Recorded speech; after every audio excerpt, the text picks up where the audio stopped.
স্ত্রীর যে গহনা এটার মালিক কে বলেন তো? স্ত্রী।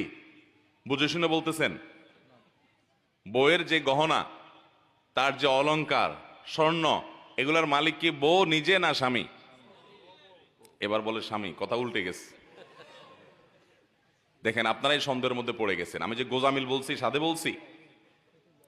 আচ্ছা, বউ মালিক যদি হয়, তাহলে আপনি বিদেশ যাওয়ার সময় এই স্বর্ণগুলা যদি বউর কাছে বলেন যে স্বর্ণগুলা দাও বিক্রি করে আমার ভিসা কিনে বিদেশ যাব, আমি বিদেশে গেলে আবার তোমার কিনে দিব। বউ যদি বলে যে স্বর্ণ যেহেতু আমার, আমি তোমাকে দেব না, কারণ কেউ আমার কাছ থেকে লোন চাইলেই কি আমি দিতে বাধ্য?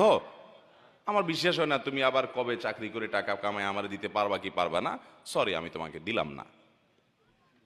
কি বলেন, এ অধিকার মহিলাদেরকে দেওয়া হয়? কোন ফ্যামিলিতে আছে?